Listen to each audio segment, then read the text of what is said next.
வணக்கம் யூஎஸ், நான் உங்கள் நண்பன். இன்றைக்கி நம்ம 11th ஸ்டாண்டர்டில் computer first lesson introduction to computers அதை நம்ம பார்க்க போகிறோம். ஃபர்ஸ்ட் இன்ட்ரடக்ஷன் பார்த்துங்க. Computers are seen everywhere around us. Computer வந்து நம்மளை சுற்றி எல்லா இடத்துலையுமே இருக்குது. In all spheres of life. இந்த ஃபீல்ட் ஆஃப் எஜுகேஷன்னா ஸ்கூல் சம்மந்தப்பட்டது அதுக்கு இருக்குது. அந்த இடத்துல கம்ப்யூட்டர் இருக்குது. ரிசர்ச், அதாவது லேபில், அப்புறம் இந்த சயின்டிஸ்ட்லாம் இருப்பாங்கல்ல ரிசர்ச் பண்ணுறதுக்கு, அங்கேயும் கம்ப்யூட்டர்ஸ்லாம் இருக்குது. ட்ராவல்னால் நம்ம ஒரு இடத்துலேருந்து இன்னொரு இடத்துக்கு லேப்டாப்ஸ்லாம் கொண்டு போகிறோம். அப்புறம் tourism, weather forecasting, social networking, இந்த மாதிரி கம்ப்யூட்டர் இல்லாத இடமே இல்லைன்னு சொல்லலாம். Next, computer have now become a indispensable part of our lives. அதாவது தவிர்க்க முடியாத ஒரு பார்ட்டாகவே ஆயிடுச்சு computer. Computer have revolutionised our lives with their accuracy and speed of performing a job.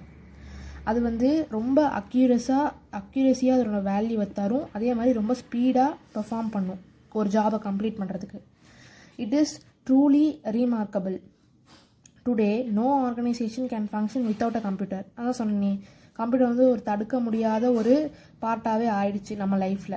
அதனால் ஒரு ஆர்கனைசேஷன் கூட கம்ப்யூட்டர் இல்லாமல் நடத்தவே முடியாது அப்படின்னு சொல்கிறாங்க. In fact various organisation have became paperless. அதாவது இப்போது இந்த காலகட்டத்தில் ஆர்கனைசேஷன் நடத்துகிறவங்க சில ஆர்கனைசேஷன்ஸ் பேப்பர்லெஸ்ஸாகவே நடத்துகிறாங்க. அதாவது ஒன்லி சாஃப்ட்வேர், அதாவது எப்படின்னா வெறும் பேப்பரே இல்லாமல் கம்ப்யூட்டர் வச்சு மட்டுமே நடத்திட்டு இருக்காங்க. Computers have evolved over the years from a simple calculating device to high speed portable computers. First உருவான கம்ப்யூட்டர்லேருந்து இப்போ வரைக்கும் அதனோட சைஸ் வந்து கம்மியாகிட்டே வருது, ஸ்பீடு ஜாஸ்தி ஆகிட்டே வருது அப்படின்னு சொல்கிறாங்க. அடுத்தது, the growth of the computer industry started with the need of performing fast calculations. The manual method of computing was slow and prone to errors. First கண்டுபிடிச்ச கம்ப்யூட்டரில் வந்து ரொம்ப ஸ்லோவாக தான் வேலை செய்யுமா. அதே மாதிரி டக்குன்னு ஹேங் ஆகிடும். நம்ம ஃபோன் ஹேங் ஆகிற மாதிரி டக்குன்னு ஹேங் ஆகிடும், சூடாகிடும். அந்த மாதிரிலாம் நிறைய டிமெரிட்ஸ் இருக்குது அப்படின்னு சொல்கிறாங்க. So atoms were made to develop fast calculating devices. இந்த அட்டம்ஸ்லாம் வந்ததுனால தான் ஃபாஸ்ட் கால்குலேட்டிங் டிவைஸே உருவானது அப்படின்னு சொல்கிறாங்க. The journey started from the first known calculating device, abacus. அபாக்கஸ்லேருந்து அந்த கால்குலேட்டிங் எப்படி ஸ்பீடாக போகிறது அப்படின்னு சொல்லிட்டு அபாக்கஸ்லேருந்து தான் ஸ்டார்ட் ஆகுது. அப்போ அபாக்கஸ் தான் இதுக்கு எல்லாத்துக்குமே முன்னோடியாக இருந்திருக்கு. which has led us today to an extremely high speeding calculating devices. இந்த அபாக்கஸில் ஸ்டார்ட் ஆகி தான் இந்த ஹை ஸ்பீட் கால்குலேட்டிங் டிவைசஸ் வரைக்கும் இப்போது இருக்கிற வரைக்கும் இந்த அபாக்கஸ்லேருந்து இது வரைக்கும் அபாக்கஸ்லேருந்து தான் அபாக்கஸ் தான் ஒரு ஒரிஜினாக இருந்திருக்கு அப்படின்னு சொல்கிறாங்க. இப்போ இந்த டூயினோ பாக்ஸ் பார்த்துடலாம். Father of computer Charles Babbage தான் கம்ப்யூட்டரை கண்டுபிடிச்சாரு. Charles Babbage is considered to be the father of the computer for is invention and the concept of analytical engine எப்போனா 1837. ஓகேவா? சார்லஸ் பாபேஜ் தான் ஃபாதர் ஆஃப் கம்ப்யூட்டர். எதுக்கு அப்படி கூப்பிட்றாங்க அப்படின்னா இன்வென்ஷன் ஆஃப் கம்ப்யூட்டர், அது போக அனலிட்டிக்கல் இன்ஜின் இதையும் அவர் தான் கண்டுபிடிச்சார். எந்த வருஷத்துலனா 1837. The analytical engine contained and arithmetic logic unit ALU, basic flow control and integrated memory, which led to the development of first general purpose computer concept. இதுதான் வந்து first general purpose computer கான்செப்டுக்கே இந்த ALU தான் ஒரிஜினாக இருந்தது. இதுக்கு எப்படி அபாக்கஸோ இதுக்கு வந்து ALU. அவ்வளோதான். அடுத்தது ஜென்ரேஷன்ஸ் ஆஃப் கம்ப்யூட்டர்ஸ். இதை பார்க்கலாம். growth in the computer industry is determined by the development in technology. Technology வளர்ச்சியாக அந்த கம்ப்யூட்டர் இண்டஸ்ட்ரியும் வளர்ச்சியாகும் அப்படின்னு சொல்கிறாங்க. ஏன்னா ஒன்றுத்துக்கு ஒன்று சார்ந்து இருக்குது அப்படின்னு சொல்கிறாங்க. Based on the various stages of development, computers can be categorized into different generation. ஒவ்வொரு ஸ்டேஜஸ், அதை ஒவ்வொரு ஜென்ரேஷனாக அந்த கம்ப்யூட்டர் வந்து எப்படி டெவலப் ஆகிட்டு வருது அப்படிங்கிறத நம்ம பார்க்கலாம். ஃபஸ்ட்டு ஜென்ரேஷனில் வந்து ஃபஸ்ட்டு ஜென்ரேஷனில் பீரியட் வந்து அந்த ஃபஸ்ட்டு ஜென்ரேஷனோட பீரியட் இதெல்லாம் நீங்கள் நல்லா ஞாபகம் வச்சுக்கோங்க. 1940 to 1956. என்ன காம்போனன்ட் யூஸ் பண்ணாங்க அப்படின்னா வேக்கம் டியூப்ஸ் இதை தான் வந்து யூஸ் பண்ணாங்க. இதனோட மெரிட்ஸ் அண்ட் டிமெரிட்ஸ் என்ன அப்படின்னா பிக் இன் சைஸ் ரொம்ப பெருசாக இருக்கும். நம்ம இந்த மாதிரி இப்போது இருக்கிற லேப்டாப்பு ஃபோன்ஸ் மாதிரி கையில் கொண்டு போக முடியாது. அதே மாதிரி கன்சியூம்டு மோர் பவர், ரொம்ப நிறைய பவரை அது வந்து கன்சியூம் பண்ணும். அதே மாதிரி மால் ஃபங்க்ஷன்னா இந்த விட்டு ஃபங்க்ஷன் ஆகிறது, ஹேங் ஆகிறது, ஒரு கண்டினியூஸாக இல்லாமல் டிஸ்கண்டினியூஸாக ஃபங்க்ஷன் ஆகுது அப்படின்னு சொல்லுவோம்ல, அதுதான் malfunction due to overheat ஓவராக வர்றதுனால அது வந்து மால் ஃபங்க்ஷன் ஆகுது. அதே மாதிரி மிஷின் லாங்குவேஜ் வாஸ் யூஸ்டு, அதாவது அதுக்கு புரிகிற லாங்குவேஜில் நம்ம யூஸ் பண்ணுறது அப்படிங்கிறதுனால அது ரொம்ப டிஃபிகல்ட்டாக இருக்கும்ல, ஜீரோஸ் அண்ட் ஒன்ஸ். அதனால் மிஷின் லாங்குவேஜ் வாஸ் யூஸ்டு, அதை தான் அவங்க வந்து யூஸ் பண்ணாங்க. ஃபஸ்ட்டு ஜென்ரேஷனோட எக்ஸாம்பிள் பாருங்கள். ஃபஸ்ட்டு ஜென்ரேஷன் கம்ப்யூட்டர் என்னென்னா இஎன்ஐஏசின்னு ஒரு கம்ப்யூட்டர், இடிவிஏசி, யுஎன்ஐவிஏசி 1, அப்புறம் இஎன்ஐஏசி எவ்வளோ வெயிட்டு அப்படின்னா 27 டன்னு. அப்போ எவ்வளோன்னு பார்த்துக்கோங்க, 27 டன்னு. அப்புறம் சைஸ் வந்து 8 feet into 100 feet, 8 feet into 100 feet into 3 feet, இதை மறந்துடாதீங்க, இன்ட்டு 3 ஃபீட்டு. இது வந்து சைஸு. எவ்வளோ power consumed around 150 watts of power, 150 watts of power வந்து அந்த ஃபஸ்ட்டு ஜென்ரேஷன் கம்ப்யூட்டர்ஸ் வந்து கன்சியூம் பண்ணுச்சு அப்படின்னு சொல்கிறாங்க. இதுதான் வந்து ஃபஸ்ட்டு ஜென்ரேஷன். செகண்ட் ஜென்ரேஷன் பாருங்கள், 1956 to 1964 என்ன யூஸ் பண்ணாங்க மெயின் காம்பனண்ட்டாக? டிரான்சிஸ்டர்ஸ். அதனோட மெரிட்ஸ் அண்ட் டிமெரிட்ஸ் பாருங்கள். ஸ்மாலர் கம்பேர்டு டு ஃபஸ்ட்டு ஜென்ரேஷனை விட செகண்ட் ஜென்ரேஷன் கம்ப்யூட்டர்ஸ் ஸ்மாலாக இருக்குது அப்படிங்கிறாங்க. ஜென்ரேட்டட் லெஸ் ஹீட், அதாவது ஃபஸ்ட்டு ஜென்ரேஷனை விட கொஞ்சம் கம்மியாக, லெஸ் ஹீட் அதாவது ஹீட் வந்து கம்மியாக தான் இருந்துச்சு. அதே மாதிரி consumed less power compared to first generation. இந்த செகண்ட் ஜென்ரேஷன் ஃபுல்லாகவே ஃபஸ்ட்டு ஜென்ரேஷனோட தான் கம்பேர் பண்ணுறாங்க. ஓகேவா? இப்போது consumed less power compared to first generation. Punched cards were used. Punched cards அதை வந்து யூஸ் பண்ணாங்க செகண்ட் ஜென்ரேஷனில், புதுசாக கொண்டு வந்தாங்க. அடுத்தது ஃபஸ்ட்டு ஆப்ரேட்டிங் சிஸ்டம். இப்போ நம்ம லேப்டாப்ஸில் கம்ப்யூட்டர்ஸ்லலாம் யூஸ் பண்ணுறோம்ல ஓஎஸ் அப்படின்னு சொல்லிட்டு, அதை வந்து ஃபஸ்ட்டு செகண்ட் ஜென்ரேஷனில் தான் இன்ட்ரடியூஸ் பண்ணாங்க. அந்த ரெண்டு ஆப்ரேட்டிங் சிஸ்டம் அது என்னென்னா batch processing and multi programming, இது ரெண்டு தான் யூஸ் பண்ணாங்க ஆப்ரேட்டிங் சிஸ்டம். அடுத்தது machine language as well as assembly language was used. Machine லாங்குவேஜும் யூஸ் பண்ணாங்க, அசம்பிளி லாங்குவேஜும் யூஸ் பண்ணாங்க. இது ரெண்டு லாங்குவேஜுமே யூஸ் பண்ணாங்க. இதுதான் வந்து லோ லெவல் லாங்குவேஜ்னு சொல்லுவாங்க. இதை வந்து ஜீரோஸ் அண்ட் ஒன்ஸ், அதாவது மிஷின் லாங்குவேஜ் அதுக்கு புரிகிற பாஷைன்னு சொல்லுவாங்க. இதனோட எக்ஸாம்பிள்ஸ் பாருங்கள். IBM 1401, IBM 1620, UNIVAC 1108. இதுதான் வந்து இதனோட எக்ஸாம்பிள்ஸ். அடுத்தது தேர்ட் ஜென்ரேஷன் பார்க்கலாம். 1964 இயர் பாருங்கள், 1964 to 1971. இப்போது இந்த இயரோட கண்டினியூஸ் தான் இது வருது. அதே மாதிரி 71 இந்த இயரோட கண்டினியூஸ் தான் இது வருது. அதனால் உங்களுக்கு ஒன்றும் பிரச்சனை இல்லை. இந்த முடிகிற இயர்லாம் ஒன்று தான். அந்த தொடக்க இயர், அதாவது இதை சார்ந்து இருக்கும், இதை சார்ந்து இருக்கும், இதை சார்ந்து இருக்கும், அந்த மாதிரி தான் வருது. அதனால் நீங்கள் கரெக்டாக ஞாபகம் வச்சு படிச்சுக்கிட்டிங்கன்னா கரெக்டாக ஞாபகம் இருக்கும். ஏன்னா அந்த இயர் மாறிட்டா தப்பாயிடும், அதுக்கு தான் சொல்கிறேன். தேர்ட் ஜென்ரேஷனில் என்ன யூஸ் பண்ணாங்க அப்படின்னா இன்டகிரேட்டட் சர்க்கியூட்ஸ், ஐசி அப்படின்னு சொல்லிட்டு. Computer were smaller, faster and more reliable. குட்டியாக சைஸ் கம்மியாக கொண்டு வந்துட்டாங்க, ரொம்ப ஃபாஸ்ட்டாக ஒர்க் ஆகும், அதே மாதிரி மோர் ரிலையபிள், நல்லா யூஸ்ஃபுல்லாகவும் இருந்துச்சு. அதே மாதிரி கன்சியூம்டு லெஸ் பவர், கொஞ்சம் கம்மியாக தான் பவரை வந்து கன்சியூம் பண்ணுச்சு. ஹை லெவல் லாங்குவேஜ் வார் யூஸ்டு. இங்கே வந்து machine level, first machine level, second machine and assembly level, third high level, அவ்வளோதான்.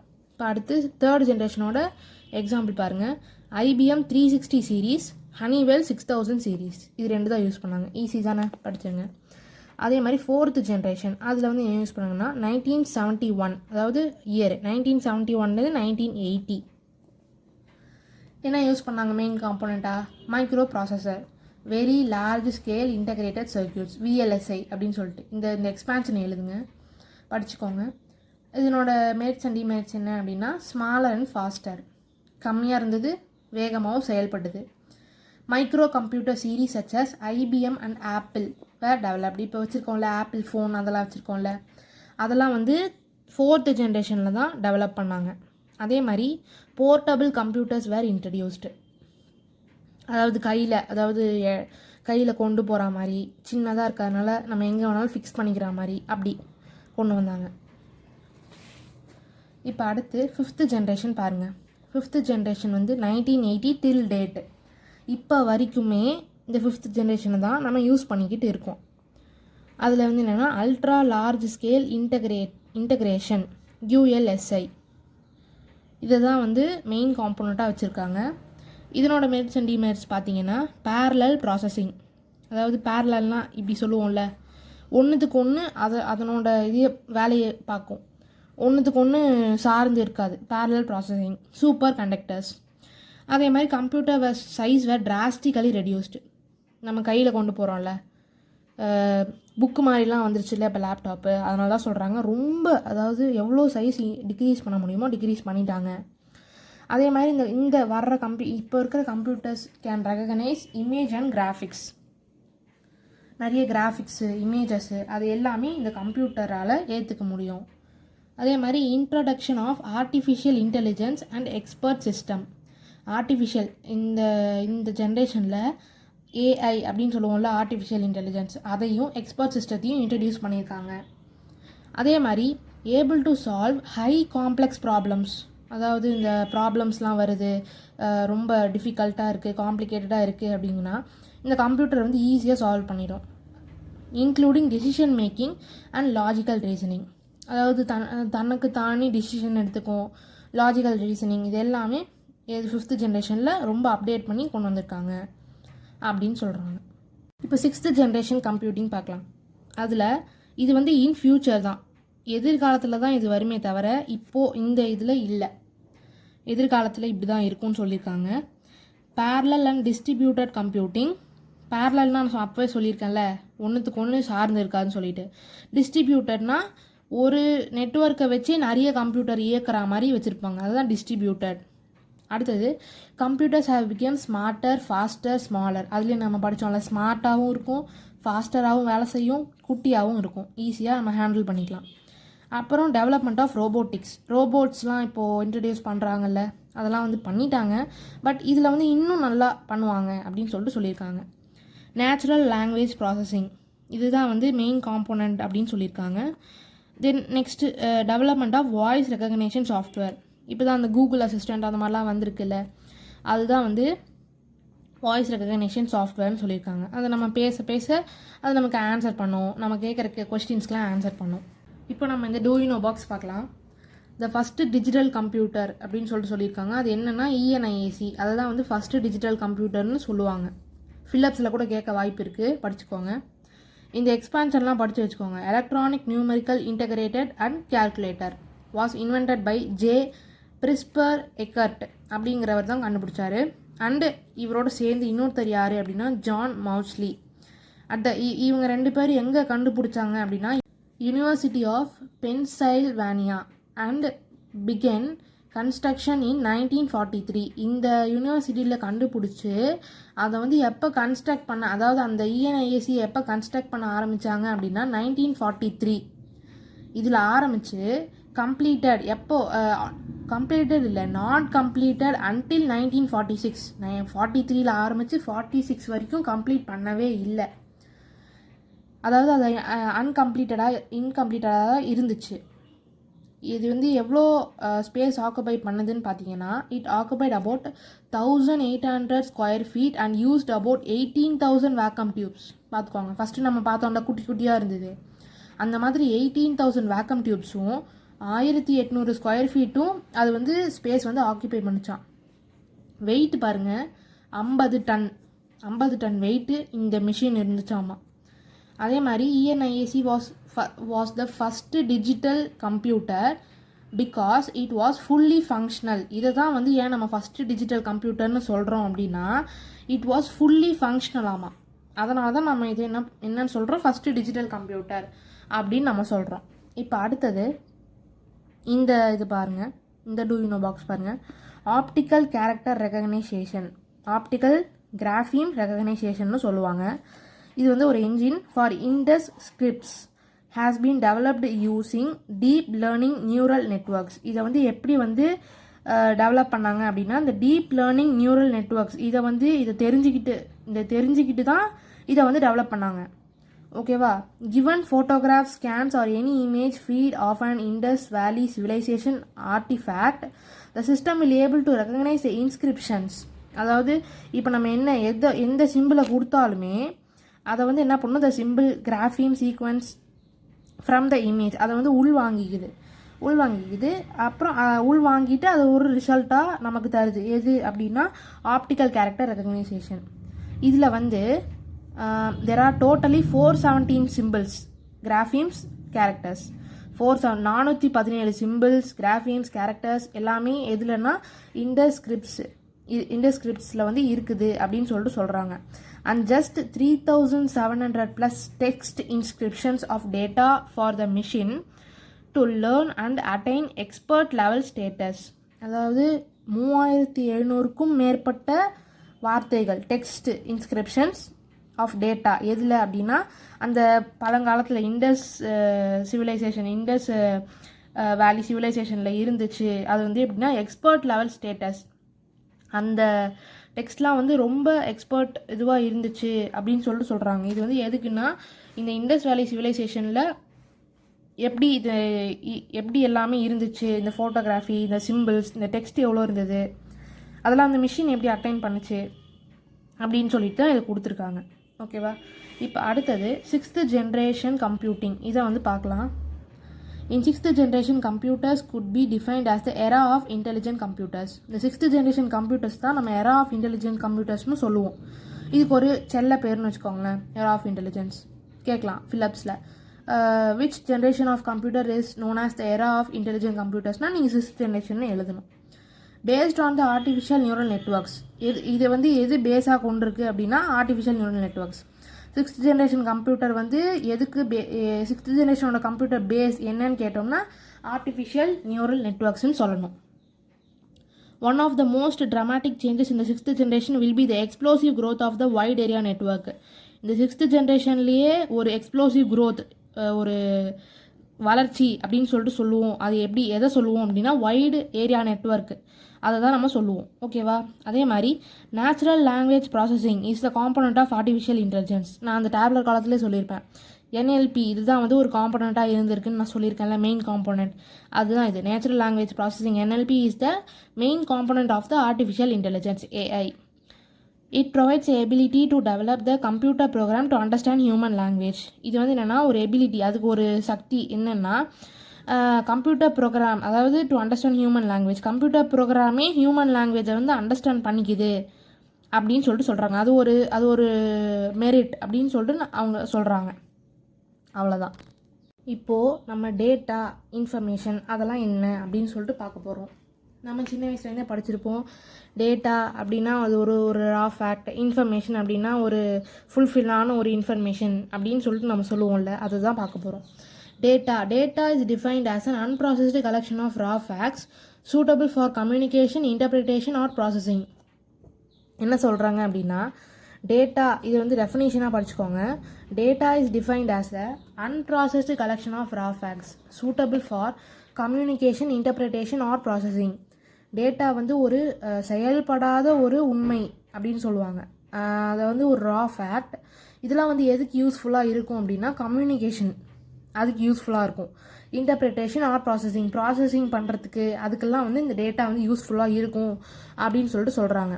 இதுக்கு எக்ஸாம்பிள் பார்த்தீங்கன்னா 134, 16, கவிதா, சி. இதில் ஏதாவது ஒரு மீனிங் இருக்கா? இல்லை. பட் இதெல்லாம் நீங்கள் தனித்தனியாக பார்த்தீங்கன்னா இது ஒரு டேட்டா, இது ஒரு டேட்டா, இது ஒரு டேட்டா, இது ஒரு data. This will not give any meaningful message. இது வந்து எந்த ஒரு அர்த்தமுள்ள ஒரு சென்டென்ஸும் நமக்கு தராது. இப்போ இதுவே நீங்கள் இன்ஃபர்மேஷன் பார்த்தீங்கன்னா உங்களுக்கு புரியும். Information is a collection of facts from which conclusions may be drawn in simple words. இதை வந்து ஒரு சிம்பிள் வேர்ட்ஸில் சொல்லணும் அப்படின்னா data is the facts that processed to give meaningful, ordered or structured information. இப்போது டேட்டாவை நம்ம ப்ராசஸ் பண்ணால் இன்ஃபர்மேஷன் கிடைக்கும். புரிஞ்சுதா? இப்போ டேட்டாலே நம்ம பார்த்துருக்கோம், ப்ராசஸிங்னு ஒன்று இருக்குது. இந்த டேட்டாவை ப்ராசஸ் பண்ணால் இன்ஃபர்மேஷன் நமக்கு கிடைக்கும். இப்போ நீங்கள் இந்த டேட்டாவை ப்ராசஸ் பண்ணுங்களேன், இதை நீங்கள் ப்ராசஸ் பண்ணிங்கன்னா உங்களுக்கு இது கிடைக்கும். என்னது? Kavitha is 16 years old. இப்போ இதில் கவிதா 16 134 சீன் இருக்கா. இப்போ நம்ம இதையே அப்படியே மீனிங்ஃபுல்லாக மாற்றணும் அப்படின்னா கவிதா இஸ் 16 years old. இப்போ என்ன உங்களுக்கு புரிஞ்சுது, கவிதாங்கிற ஒரு பொண்ணு அவளுக்கு 16 வயசு ஆகுது. இப்போ ஒரு மீனிங்ஃபுல் சென்டென்ஸ் கிடச்சிதா. இதுதான் வந்து information. This information is about Kavitha. இந்த இன்ஃபர்மேஷன் வந்து கவிதாவை பற்றி இருக்குது. அண்ட் கன்வே சம் மீனிங், ஒரு மீனிங்கை நமக்கு தருது, அவளோட வயசு என்னன்னு சொல்லிட்டு நமக்கு தருது. This conversion of data into information is called data processing. இந்த டேட்டாவை நம்ம இன்ஃபர்மேஷனாக கன்வெர்ட் பண்ணுற ப்ராசஸ்க்கு பேர் தான் டேட்டா ப்ராசஸிங்னு சொல்கிறாங்க. அதில் வந்து இதுதான் வந்து சிம்பிளாக ஒரு டயக்ராமில் கொடுத்துருக்காங்க. இன்புட் நம்ம தரோம், அது ப்ராசஸ் டேட்டா வந்து ப்ராசஸ் ஆகி நமக்கு அவுட்புட்டாக இன்ஃபர்மேஷனாக நமக்கு கிடைக்கிது. அவ்வளோதான் சொல்கிறாங்க. இப்போ நீங்கள் கம்ப்யூட்டருக்கு டெஃபினேஷனாக படிச்சுக்கோங்க. Computer is an electronic device that takes raw data, அதாவது ப்ராசஸ் ஆகாத data as an input from the user and process it under control of set of instructions. எப்படி ப்ராசஸ் பண்ணுது அப்படின்னா ஒரு செட் ஆஃப் இன்ஸ்ட்ரக்ஷன், அதுக்கு ஒரு இன்ஸ்ட்ரக்ஷன் இருக்கும், அது மூலமாக அது வந்து ப்ராசஸ் ஆகுது. ப்ராசஸ் ஆகி called program and produce a result called output and save its for future. அது அவுட்புட் நமக்கு வெளியே தரும்போதே அதை வந்து சேவ் பண்ணி வச்சுக்குது. எதுக்குன்னா ஃபார் ஃபியூச்சர் யூஸ். இதுதான் சொல்கிறாங்க கம்ப்யூட்டர் அப்படின்னு சொல்லிட்டு. இப்போ நம்ம வந்து காம்போனன்ட்ஸ் ஆஃப் கம்ப்யூட்டரில் இருக்கிற காம்போனன்ட்ஸ்லாம் என்னென்ன அப்படின்னு சொல்லிட்டு பார்க்கலாம். The computer is a combination of hardware and software. Computer வந்து ஒரு ஹார்ட்வேராலையும் பாதி சாஃப்ட்வேராலையும் பாதி வந்து கம்பைன் ஆனது அப்படின்னு சொல்லிட்டு சொல்கிறாங்க. Hardware is a physical component of the computer like motherboard, memory devices, monitor, keyboard etcetera. இதெல்லாம் தான் வந்து ஹார்ட்வேர், நம்ம கண்ணால் பார்க்கலாம். இப்போ மதர் போர்டுனா கம்ப்யூட்டரை ஓப்பன் பண்ணால் மதர் போர்டு இருக்கும். மெமரி டிவைசஸ் அப்படின்னா பென் ட்ரைவு, மெமரி கார்டு அது மாதிரிலாம் இருக்குல்ல, அதுதான் வந்து மெமரி டிவைசஸ்ன்னு சொல்லுவோம். மானிட்டர்னா ஸ்க்ரீனு, கீபோர்ட்னா நம்ம கீபோர்டு அடிக்கிறோம்ல அதுதான். இதெல்லாம் நம்ம பார்க்கலாம். While software is the programs or instructions. அதை வந்து நம்ம கண்ணால் பார்க்க முடியாது, அது வந்து கம்ப்யூட்டருக்குள்ளே இருக்கும். அதை நம்ம வந்து உள்ளே ஏற்றி அதை நம்ம யூஸ் பண்ணலாமே தவிர பட் அதை நம்ம வந்து ஃபீல் பண்ண முடியாது. Both hardware and software together make the computer system to function. இது ரெண்டுமே கலந்து இருந்தால் தான் ஒரு கம்ப்யூட்டரை நம்ம ரன் பண்ண முடியும் அப்படின்னு சொல்லிட்டு சொல்கிறாங்க. இப்போது let us first have a look at the functional components of a computer. என்னென்ன அப்படின்னு சொல்லிட்டு பார்க்கலாம். Every task given to the computer follows an input process output cycle. நம்ம இதில் படிச்சிருக்கோம்ல, இன்புட் ப்ராசஸ் அவுட்புட் சைக்கிள். எல்லாத்துலேயுமே இந்த ப்ராசஸ் இருக்குது. இன்புட் கொடுக்கும், ப்ராசஸ் ஆகும், அவுட்புட் வெளியே வரும். அதுதான் சொல்கிறாங்க. அதுக்கு பேர் என்னன்னா ஐபிஓ சைக்கிள். இது இம்பார்ட்டண்ட். ஐபிஓ சைக்கிள் என்னென்னா, ஐபிஓட ஃபுல் ஃபார்ம் என்ன, இன்புட் ப்ராசஸ் அவுட்புட் சைக்கிள், அவ்வளோதான். It needs certain input process that input and produces the desired output. அதுக்கு ஒரு சர்டைன் இன்புட் இருந்தால் தான் அது ப்ராசஸ் ஆகி அவுட்புட்டாக வெளியே வரும். இன்புட்டே இல்லைனா அப்புறம் எப்படி அவுட்புட் வரும் சொல்லுங்கள். அதுதான். The input unit takes the input, the central processing unit does the processing of data and the output unit produces the output. Input unit வந்து இன்புட்டை எடுத்துக்குது, சென்ட்ரல் ப்ராசஸிங் யூனிட் வந்து சிபியூ வந்து ப்ராசஸ் பண்ணுது டேட்டாவை. அதே மாதிரி அவுட்புட் யூனிட் வந்து நமக்கு அவுட்புட்டை ப்ரொடியூஸ் பண்ணுது. இதில் மெமரின்னு ஒன்று இருக்குது. Memory unit holds the data. நம்ம இதிலே படித்தோம்ல, சேவ் இட் ஃபார் ஃபியூச்சர் யூஸ்ன்னு சொல்லிட்டு நம்ம இதில் படிச்சிருப்போம். Save it for future use அப்படின்னு சொல்லிட்டு படித்தோம்ல, அதுதான் இதில். Memory unit holds the data. அந்த டேட்டாவை ஹோல்டு பண்ணி வச்சுக்கிட்டு holds the data and instruction during the process. அது வந்து ஃபியூச்சர் யூஸ்க்கு ஸ்டோர் பண்ணி வைக்கிது அப்படின்னு சொல்லிட்டு சொல்கிறாங்க. இப்போ இதில் இந்த டயக்ராம் ரொம்ப important. First control unit, arithmetic logic unit, internal memory, இந்த சைடு இன்புட்டு, இந்த சைடு அவுட்புட்டு. அதாவது இன்புட் கொடுக்குறாங்க, இதெல்லாம் சேர்ந்து ப்ராசஸ் பண்ணி அவுட்புட்டாக வெளியே வருது. இதை தான் வந்து சொல்கிறாங்க. இப்போது இந்த ஏஎல்யூ இன்டர்னல் மெமரியும் அதாவது ஷேர் பண்ணிக்குது, இன்டர்னல் மெமரியும் மெயின் மெமரியும் ஷேர் பண்ணிக்குது, மெயின் மெமரியும் செகண்டரி ஸ்டோரேஜும் ஷேர் பண்ணிக்குது. இதெல்லாமே சேர்ந்து அதாவது கண்ட்ரோல் யூனிட் வந்து இந்த எல்லா ஆப்ரேஷன்ஸையும் கண்ட்ரோல் பண்ணுது. ஓகேவா? இப்போ இன்புட் யூனிட்லேருந்து மெயின் மெமரிக்கு போகுது. அதாவது இன்புட் யூனிட் வந்து மெயின் மெமரி, அதாவது சொன்னால இன்புட் வந்து ஸ்டோர் ஆகிக்கும் அப்படின்னு சொல்லிட்டு சொன்னால, அதை ஸ்டோர் ஆகிட்டு அந்த மெமரியை வந்து அவுட்புட்டாக வெளியே வந்து கொண்டு வந்து கொடுக்கும். ஓகேவா? இந்த கண்ட்ரோல் யூனிட் வந்து இன்புட் யூனிட்டையும் கண்ட்ரோல் பண்ணுது, அவுட்புட் யூனிட்டையும் கண்ட்ரோல் பண்ணுது. ALU, internal memory, main memory, secondary storage மேற்கொண்டு இந்த கண்ட்ரோல் யூனிட் கண்ட்ரோல் பண்ணுது. இது எல்லாமே சேர்ந்தாதான் இந்த input processing output method. Input கொடுக்குறீங்க, இது எல்லா கண்ட்ரோல் யூனிட் வந்து இந்த எல்லா ப்ராசஸையும் கண்ட்ரோல் பண்ணி ப்ராசஸ் பண்ணுது. இதெல்லாமே சேர்ந்து ஒரு அவுட்புட்டை நமக்கு தருது. இந்த அவுட்புட்டை வந்து மெயின் மெமரியில் ஸ்டோர் பண்ணி, செகண்டரி ஸ்டோரேஜ், மெயின் மெமரி, இது எல்லாமே இன்டர்னல் மெமரி, இது எல்லாத்துலேயுமே ஸ்டோர் பண்ணி வச்சுக்குது. அரித்மெட்டிக் அண்ட் லாஜிக் யூனிட், இது எல்லாத்துக்கும் கூட சேர்ந்து ப்ராசஸ் பண்ணுது. இது எல்லாத்தையும் கண்ட்ரோல் யூனிட் கண்ட்ரோல் பண்ணுது. இந்த மாதிரி நீங்கள் படிச்சுக்கிட்டிங்கன்னா, ஒரு ஃப்ளோ சார்ட் மாதிரி படிச்சுக்கிட்டிங்கன்னா ரொம்ப ஈஸியாக இருக்கும். இப்போ அடுத்து இன்புட் யூனிட்.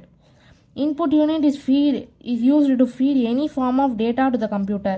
Input unit வந்து எந்த ஒரு டேட்டாவை அதுக்கு வந்து தருது, கம்ப்யூட்டருக்கு வந்து கொடுக்குது. which can be stored in the memory unit for further processing. நான் சொன்னேன் மெமரி யூனிட்டில் வந்து சேவ் ஆகிக்கும் for further processing. Example keyboard, mouse. Keyboard மூலமாக நீங்கள் எதாவது டைப் பண்ணுறீங்க அப்படின்னா அது கம்ப்யூட்டரில் போய் ப்ராசஸ் ஆகி நமக்கு அவுட்புட்டாக வெளியே வருது. டைப் படிக்கிறது வெளில தெரியுதில்ல. ஆனால் இப்போ நீங்கள் அதை போய் சேவ் பண்ணிங்கன்னா அது சேவ் ஆகிக்கும். எப்படின்னா ஃபார் த ஃபர்தர் யூஸ். அதுக்கு நமக்கு பிற்காலத்தில் ஏதாவது நமக்கு தேவைப்படுது, அந்த ப்ரோக்ராம் நமக்கு தேவைப்படுது அப்படின்னா அதை எடுத்து பார்த்துக்கலாம். அதுதான் இன்புட் யூனிட். அடுத்து சென்ட்ரல் ப்ராசஸிங் யூனிட், சிபியூ. இதுதான் வந்து மேஜர் காம்போனன்ட். இதுதான் ஒரு முக்கியமான காம்போனன்ட்னு சொல்லலாம். CPU is main component which interrupts and executes software instructions. ஓகேவா? இதை வந்து சாஃப்ட்வேர் இன்ஸ்ட்ரக்ஷன்ஸை நமக்கு எக்ஸிக்யூட் பண்ணுது. It also controls the operation of all other components such as main memory, input and output units. இது எல்லாத்தையுமே இந்த சிபியூ வந்து கண்ட்ரோல் பண்ணுது அப்படின்னு சொல்லிட்டு சொல்கிறாங்க. என்னென்ன அப்படின்னா main memory, input and output unit. It accepts binary as a input. அதாவது பைனரினா என்ன, அதாவது பைனரினா 0s and 1s சொல்லியிருக்கேன்ல, அதை வந்து இன்புட்டாக வாங்கி process the data according to instructions படி அது ப்ராசஸ் பண்ணி நமக்கு ரிசல்ட்டை அவுட்புட்டாக தருது. இதுதான் வந்து சென்ட்ரல் ப்ராசஸிங் யூனிட். இதுதான் ரொம்ப ஈஸி, படிச்சுக்கோங்க. அப்புறம் இந்த சிபியூ ஹாஸ் 3 காம்போனன்ட். சிபியூவில் 3 காம்போனன்ட் இருக்குது. அது என்னென்னங்கிறது இப்போ பார்க்கலாம். There are various components. Computing functions are performed on data. The ALU performs the arithmetic operations such as addition, subtraction, multiplication, division and logical operations. இது வந்து ALU. என்னென்னா அந்த ALU வந்து என்னென்ன பெர்ஃபார்ம் பண்ணும்? Logical operations. லாஜிக்கல்னால் நம்ம படிச்சிருக்கோம், அடிஷன், சின்ன வயசுலேயே படிச்சிருப்போம். Addition, subtraction, multiplication, division and logical ஆப்ரேஷன்ஸையும் அது வந்து டேக்ஸ் பிளேஸ் பண்ணுது. The result of an operation stored in internal memory. எல்லாமே இன்டர்னல் மெமரியில் தான் ஸ்டோர் ஆகிருக்கும். The logical operations of ALU promote the decision making ability of the computer. நம்ம அந்த ரேடார் காலத்திலே படிச்சிருப்போம். ஒரு கம்ப்யூட்டர் வந்து டிசிஷன் மேக்கிங் எபிலிட்டி வரைக்கும் அதனோட சக்தியை வந்து அது வெளிக்கொணரும். லாஜிக்கல் ஆப்ரேஷன்ஸ் ஆஃப் ALU, இந்த ஆப்ரேஷன்ஸ் எல்லாமே டிசிஷன் மேக்கிங் எபிலிட்டிக்கும் ஒரு காரணமாக இருந்திருக்கு அப்படின்னு சொல்லிட்டு சொல்கிறாங்க. அடுத்தது control unit. The control unit controls the flow of data between நான் அப்பவே சொன்ன இந்த ஒரு ஃப்ளோ சார்ட்லேயே நம்ம படிச்சிருக்கோம். அது கண்ட்ரோல் யூனிட் தான் எல்லாத்தையும் கண்ட்ரோல் பண்ணுது அப்படின்னு சொல்லிட்டு. Control unit controls the flow of data between the CPU, memory and input output devices. ஐஓனா input output devices. It also controls the entire operations of the computer. எல்லா ஆப்ரேஷன்ஸ்க்கும் இந்த கண்ட்ரோல் யூனிட் தான் கண்ட்ரோல் பண்ணுது. Control unit இல்லைன்னா ஒரு கண்ட்ரோலே இருக்காது. அதான் கண்ட்ரோல் யூனிட் ரொம்ப முக்கியம் ஒரு கம்ப்யூட்டருக்கு. சிபியூ எப்படியோ அதே மாதிரி தான் control unit. Output unit. An output unit is any hardware component that conveys information to users in an understandable form. Output unit வந்து ஏதோ ஒரு ஹார்ட்வேர் காம்போனண்ட்டு, அது வந்து என்ன பண்ணும்? Conveys the information. அதாவது கம்ப்யூட்டர் தர்ற இன்ஃபர்மேஷனை நமக்கு புரிகிற லாங்குவேஜில் நமக்கு தரும். அதுதான் மானிட்டர், பிரிண்டர். மானிட்டரில் நம்ம அடிச்சு நமக்கு புரிகிற மாதிரி தானே தெரியுது. பிரிண்டரில் நாம் கொடுக்குற ஜெராக்ஸோ இல்லை ஏதோ ஒன்று நமக்கு புரிகிற மாதிரி தானே அது பேப்பராக வெளியே வருது. அதுதான் சொல்கிறாங்க. நமக்கு புரிகிற லாங்குவேஜில் நம்ம கொடுத்ததை நமக்கு திருப்பி அவுட்புட்டாக வெளியே தர்றது, அதுக்கு பேர் தான் அவுட்புட் யூனிட். அடுத்தது மெமரி யூனிட். மெமரி யூனிட் நம்மளே படிச்சிருக்கோம். மெமரி யூனிட் அதில் வந்து மெமரி யூனிட்டில் நம்ம பேசிக்காக படிச்சிருப்போம். மெமரி யூனிட்னா ஸ்டோர் பண்ணி வைக்கிது ஃபியூச்சர் ப்ராசஸுக்குன்னு. அதுலேயே வந்து 2 டைப்ஸ் இருக்குது. ஒன்று primary memory, secondary memory. Primary memory அப்படின்னா primary memory is used to temporarily store the programs and data when the instructions are ready to execute. இதை வந்து டெம்பரவரியாக ஸ்டோர் பண்ணி வைக்கிது. அதாவது ஒரு தற்காலத்துக்கு இப்போதைக்குன்னு சொல்லுவோம்ல, இப்போதைக்கு நான் ஸ்டோர் பண்ணி வைக்கிறேன்ப்பா அப்படின்னு சொல்லிட்டு அது ஸ்டோர் பண்ணி வைக்கிதாமா. The secondary memory is used to store the data permanently. இல்லை எனக்கு இப்போதைக்கு வேணாம், நான் வாழ்நாள் முழுசாக நான் இதை வச்சுக்க போகிறேன், என்னோட யூசர் நான் எப்போ கேட்டாலும் நான் அதை எடுத்து தருவேன் அப்படின்னு சொல்லிட்டு செகண்டரி மெமரி சொல்லுதான். ப்ரைமரி மெமரி என்ன சொல்லுது? இல்லை நான் இப்போதைக்கு சேவ் பண்ணி வச்சுட்டு அப்புறம் நான் அதை அழிச்சிடுவேன் அப்படின்னு சொல்லுது. செகண்டரி மெமரினா என்ன? நான் அதை வாழ்நாள் ஃபுல்லாக நான் ஸ்டோர் பண்ணி பெர்மனெண்ட்டாக நான் ஸ்டோர் பண்ணி வச்சுப்பேன், என் யூசர் எப்போ கேட்டாலும் நான் எடுத்து தருவேன் அப்படின்னு சொல்லிட்டு ப்ரைமரி மெமரி சொல்லுது, செகண்டரி மெமரி சொல்லுது. இப்போ நான் அது வந்து பிரைமரி மெமரி டக்கு டக்குன்னு டெம்பரவரியாக தான் ஸ்டோர் ஆகுது, அதனால் அதான் வாலடைல்னு சொல்லுவாங்க. That is the content is last when the power supply ஸ்விட்ச் ஆஃப். இப்போ நம்ம லேப்டாப்பில் ஒர்க் பண்ணிகிட்டு இருக்கும்போது டக்குன்னு ஸ்விட்ச் ஆஃப் அதாவது கரண்ட் கட் ஆகிடுது. அப்போ அந்த ப்ரோக்ராம்ஸ் எல்லாமே லாஸ் ஆகிடும். எதில்? பிரைமரி மெமரியில். பிரைமரி மெமரி நம்ம வச்சுருந்தோம் அப்படின்னா அந்த கண்டென்ட் வந்து லாஸ் ஆகிடும் ஸ்விட்ச் ஆஃப், பவர் ஆஃப் ஆனால். அதுக்கு எக்ஸாம்பிள் என்னன்னு சொல்லுவோம்? Random access memory. இதை வந்து எக்ஸாம்பிள் ஃபார் மெயின் மெமரி அப்படின்னு சொல்லிட்டு சொல்லுவோம். இப்போ நீங்கள் ரேம் போட்டிருந்தீங்க, பவர் சுவிட்ச் ஆஃப் ஆகுது அப்படின்னா அந்த ப்ரோக்ராம்ஸ் எல்லாமே போயிடும்.